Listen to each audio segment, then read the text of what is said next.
What's up, everyone? It's Friday morning, June 5th, 2020. It's like my sixth time doing this video. I just didn't agree with the other ones.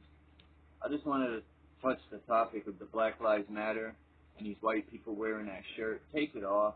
I understand you mean a positive message out of it, and you're trying to say that Black Lives Matter.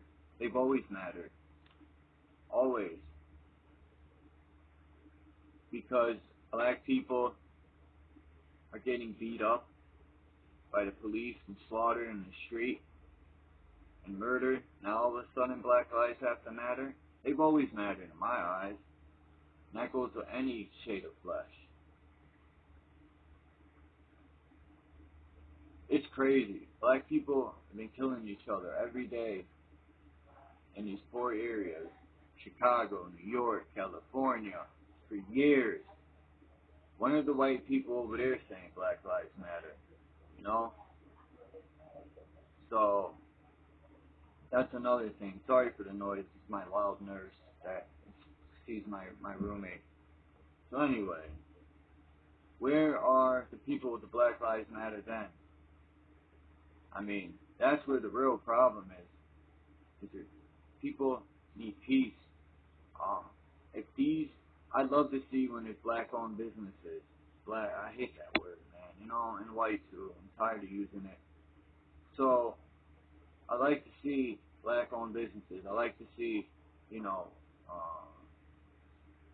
more black people in politics. We need a real black president, not some one appointed by. We need a real black president, a real Mexican president. If this is the United States of America, it shouldn't be home of the slaves, land of the free. And I made that saying up way before that guy made a t-shirt saying it. That was my saying. I've been saying it for years. Someone took it and put it on a shirt. Which, now I'm gonna go buy the shirt, considering I made that up in my rhymes years ago. Anyway.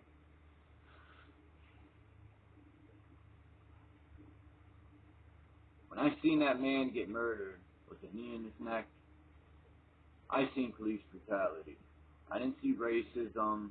I seen disrespect by a cop. It's always been happening in the poor areas. You don't see cops going into these rich areas, yoking up a man with millions of dollars and putting a knee in the neck when he gets all out of line. You don't see that, do you? You don't see... You don't see cops going into these rich areas when someone's drunk or acting up or walking with a pistol down the street in a rich neighborhood. They don't arrest them. They just tell them, oh, you're drunk, go home, and that's it. A little slap on the butt. But us, in the poor areas, we get fined, put in jail for years. Then you got to get a job in jail if you got no one sending money. You're going to make 75 cents. The most paying job where I was $150 or $175 a day, and I was working on the loading docks and bringing chemicals around the prison. We would water them down, and we would put them in a bucket so the chairman could clean. Anyway, all lives matter. You know, these white people. It just don't look. You got a white person with a Black Lives Matter shirt. It just don't look right. You know, you could look at that in so many angles. I know people care and they want to help, but if you truly wanted to help, you wouldn't have to wait for Mr. Floyd to get murdered and his family to go through this pain. We would have,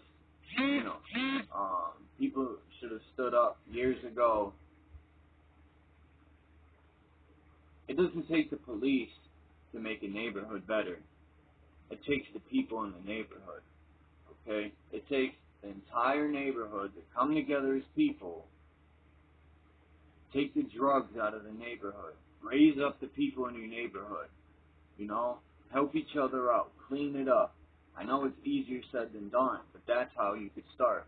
doesn't start by what, you know, it's more easier said than done. I know this, but it can be done. I know it can be done. And the white people in power are trash. They're horrible. They make every white person look bad, but that's not the case. Now I know in the past video I said that I didn't agree with the Farrakhan thing and the mothership and all that. That's about, I mean, Farrakhan said so much truthful things, man. I'm not taking that away from that man. I just don't agree with a couple things, that's it. Other than that, man, he speaks a lot of truth. I was just watching something he had on about, he was talking about OJ and stuff, whatever, that's off topic, but I just wanted to touch on that Black Lives Matter with the white guy wearing his shirt. It just, to me, it don't look right. It's just like a white person dropping the N-word. I was schooled on that too in the early 90s. I had this lady named Miss L. I was in St. Francis Home for Children. I was in the parole building. I was a young kid. I was getting into trouble left and right. I was rebellious, angry. I hated the system, the government. Mind you, I'm only 13, 14, and I'm listening to Wu-Tang, and I'm learning about the knowledge of self and the 5%. I started getting interested in the Quran, and that was my beginning of Fight the Power, man. ODB, believe it or not, introduced me to the Shinnecock indigenous people. I don't look at them like Indians, because to me that's a name that Columbus gave them. It's disrespectful. They're the Shinnecock tribe, the indigenous people that lived in Lower Manhattan, probably even more land than that. I think it was ODB's great-great-grandfather was the chief of the Shinnecock tribe. And people say that they sold it to the white man. I personally think the white man said, if you don't sell my land, I'm going to kill all of you if you don't sell your land. So they either sold it or died. That's how the white man would take the land. You either take this money or just kill you and take it.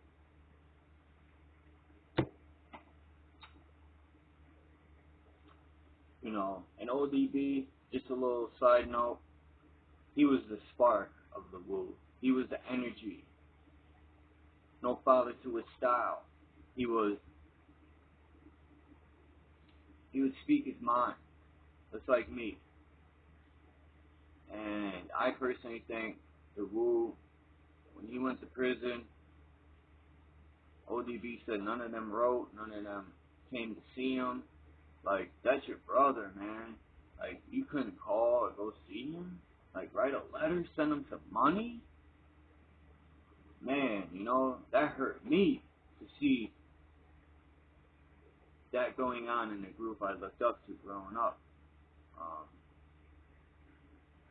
And then when ODB died,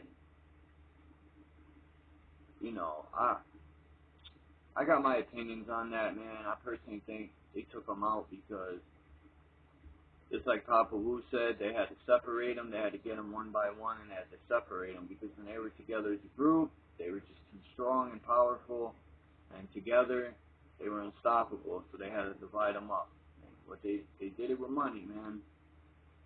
Anyway, thanks to all my subscribers. Peace and love, man. I'm not going to talk everyone's ear off. I just wanted to make that point with the Black Lives Matter and these white people wearing them shirts. And I wanted to make a point on these bricks being dropped off places. All these protests are turning into riots. You guys are going to get the martial law in effect for real, for real. You're falling right into the trap. You're going to protest, don't burn things down. And cops, stop being pieces of shit. And live up to your you're for the people, man.